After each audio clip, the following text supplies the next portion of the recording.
스테이블 코인 부문 수석 부사장은 RLUSD를 전통 금융과 디지털 금융을 연결하는 자산이라고 설명을 했는데, 이 표현이 중요한 이유는 최근 시장 흐름이 크게 변덕을 부리면서 변동성이 점차 심해지고 있습니다. 이럴 때일수록 더욱 냉정하게 시장을 바라보고 투자하셔야 하는데, 기술적 분석이라든지 정보에 대한 해석이 쉽지 않으신 분들이 많으실 겁니다. 지금 리플은 개별적인 움직임보다는 전체적인 장 흐름을 따라가고 있습니다. 그렇다 보니 조금은 답답한 느낌을 많이들 받으실 것 같은데, 저는 조만간 리플이 크게 한 번 또 움직이지 않을까 생각하고 있습니다. 왜 그렇게 생각하는지에 대한 기술적 분석은 영상 후반부에 나오니까 끝까지 시청해 주시고요. 여기에 추가로 리플과 일본의 SBI가 발표한 협력 소식도 추가로 살펴보도록 하겠습니다. 일본은 아시아에서 규제 체계가 가장 명확한 나라죠. 거기에 SBI는 현지 금융권을 대표하는 그룹입니다. 이런 환경에서 RLUSD가 제도권 안으로 들어온다는 건 앞으로 아시아 금융시장 전반에 큰 파급력을 가져올 수도 있다 생각해요. 그럼 본격적으로 시작하기에 앞서 아직 구독, 좋아요 누르지 않으신 분들은 지금 잠깐 시간 내셔서 꼭 한 번씩 눌러주시고요. 알림 설정까지 해두시면 제가 올려드리는 영상에 대한 소식을 보다 빠르게 받아보실 수 있습니다. 리플은 SBI 홀딩스 그리고 자회사 SBI VC 트레이드와 양해각서를 맺었습니다. 중요한 건 파트너가 일본 금융청의 인가를 받은 정식 사업자라는 거죠. ETF 상품 출시에 대한 내용이라든지 어디 거래소에 상장된다는 얘기는 많이 들어보셨을 텐데, 이번 이슈는 조금 다릅니다. 일본 금융 시스템 안에서 RLUSD가 공식적으로 취급될 수 있는 구조를 만든 거예요. 제가 보는 포인트는 이겁니다. 일본처럼 규제에 엄격한 시장에서 RLUSD가 허용됐다는 건 글로벌 다른 지역에도 참고 사례가 될 수 있다는 겁니다. 예를 들어 한국이나 홍콩 같은 곳도 일본 모델을 참고해 제도를 만들고 있기 때문에 이번 발표가 파급력을 가질 수 있습니다. 지금 스테이블코인 시장 규모는 약 3천억 달러, 우리나라 돈으로 400조가 넘습니다.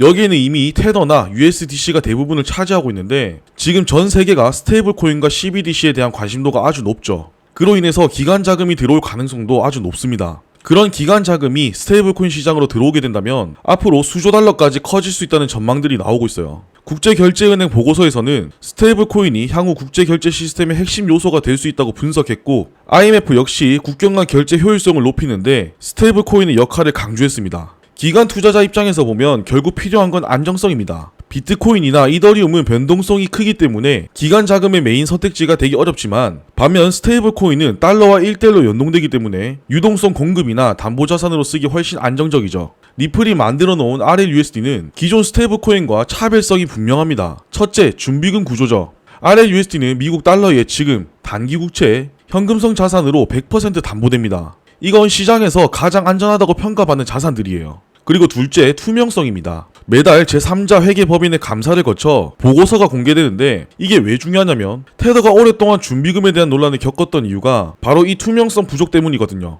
반면 RLUSD는 애초에 이 문제를 차단하고 들어갑니다. 셋째, 기간 친화성입니다. RLUSD는 리플의 네트워크 그리고 규제 준수 구조를 기반으로 만들어졌기 때문에 은행이나 결제 회사들이 바로 사용할 수 있는 조건을 갖추고 있어요. 즉 언제든지 금융 인프라에 접목되어서 사용될 수 있는 구조라는 점이 가장 큰 차별점이죠. 일본은 아시아에서 규제가 가장 철저한 시장입니다. 2022년부터 스테이블 코인 관련 법안을 도입하면서 은행이나 신탁회사만이 발행할 수 있도록 제한했죠. 이런 일본에서 RLUSD가 공식적으로 취급된다는 건 리플 입장에서는 신뢰도를 확보했다는 의미입니다. 일본은 워낙 보수적인 시장이라 새로운 디지털 자산이 쉽게 들어오지 못합니다. RLUSD가 이런 제도 환경을 통과했다는 건 다른 아시아 시장에서도 참고할 수 있는 사례가 될 수 있겠죠. SBI VC 트레이드는 이번 협력에서 핵심적인 역할을 맡습니다. 이 회사는 일본 금융청의 인가를 받아서 전자결제 수단 교환업을 영위하는데, 이건 일본에서 스테이블 코인을 공식적으로 취급할 수 있는 자격이 있습니다. SBI VC 트레이드 CEO 곤도 토모이코는 RLUSD 도입은 일본 금융 인프라의 신뢰성과 편의성을 높이는 계기라고 말했습니다. 이 말의 의미는 새로운 상품을 추구한다는 얘기가 아니라 RLUSD가 실제 결제나 송금 서비스에 사용될 수 있는 길이 열렸다는 뜻이에요. SBI는 이미 일본 내 송금과 결제 시장에서 강력한 입지를 확보하고 있습니다. RLUSD가 여기에 결합하면 거래 비용과 시간을 크게 줄일 수 있고 기존 서비스보다 효율적인 금융 네트워크를 만들 수 있겠죠. 반면 리플 측은 이번 협력이 단순한 기술 제휴가 아니라고 강조했습니다. 스테이블 코인 부문 수석 부사장은 RLUSD를 전통 금융과 디지털 금융을 연결하는 자산이라고 설명을 했는데, 이 표현이 중요한 이유는 RLUSD가 은행 같은 전통 금융권에서도 쓰이고 동시에 디파이 같은 디지털 영역에서도 활용될 수 있다는 걸 전제로 하고 있기 때문이에요. 예를 들어 은행은 RLUSD 기반으로 국제 송금이나 무역 결제를 처리할 수 있고 동시에 디파이에서는 담보자산으로 사용할 수 있는 거죠. 이렇게 되면 RLUSD 하나가 기존 금융과 새로운 금융 생태계를 동시에 연결하는 역할을 하게 되는 겁니다. 스테이블 코인 시장은 현재 테더와 USDC가 주도하고 있습니다. 하지만 두 코인 모두 한계가 있어요. 테더는 앞에서도 말했지만 준비금 투명성 논란이 여전히 있습니다. 시장 점유율은 크지만 제도권 금융기관이 적극적으로 쓰기에는 부담이 있는 구조죠. 그리고 USDC는 규제에 맞춰 운영되지만 미국 중심으로 활용도가 집중돼 있다는 한계가 있습니다. 그러다 보니 RLUSD는 이 틈새를 공략할 수 있어요. 처음부터 규제 친화성과 국제 확장성을 고려해 만들어졌고 일본처럼 규제가 엄격한 나라에서 공식 취급된다는 점이 다른 스테이블 코인과 차별화되는 부분이라고 생각합니다. SBI VC 트레이드는 내년 1분기 즉 2026년 초를 목표로 RLUSD를 출시한다고 공식적으로 발표했습니다. 출시가 되면 일본의 개인 투자자뿐만 아니라 은행, 증권사, 결제회사들도 RLUSD를 활용할 수 있게 되겠죠. 앞으로 시나리오는 크게 두 가지로 볼 수 있습니다.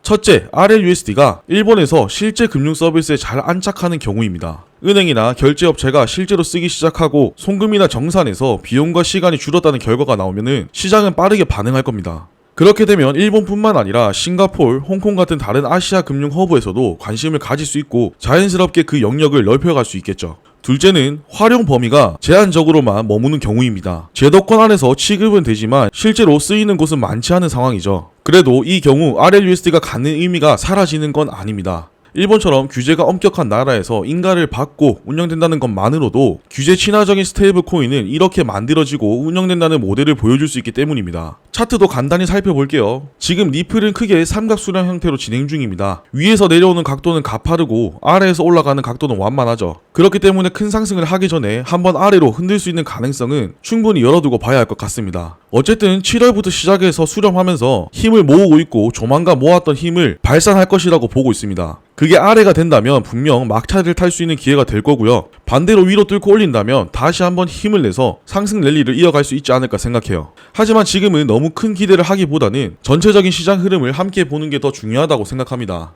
그런 부분들 네이버 카페에 내용 정리해서 올려드리고 있고 실시간 분석은 소통방에서 브리핑 해드리고 있어요. 소통방 입장은 아래 댓글에 링크 올려둘 테니까 참고하시고요. 카페는 네이버에 코인에 미친 사람들 검색하시면 나옵니다. 그냥 가입하시고 간단한 등업 절차만 진행하시면 모든 내용들 열람하실 수 있게 해뒀습니다. 지금 리플도 그렇고 비트, 이더도 조만간 크게 움직일 준비를 하고 있다는 게 많이 느껴집니다. 그렇기 때문에 기술적 분석은 필수로 하셔야 해요. 왜냐면 재료가 터지기 전에 이미 차트는 움직이고 있기 때문입니다. 계속해서 추적 분석해서 내용들 올려드릴 테니까 아직 구독, 좋아요, 알림 설정 누르지 않으신 분들은 꼭 한 번씩 눌러두시고요. 저는 또 알찬 내용 준비해서 돌아오도록 하겠습니다. 감사합니다.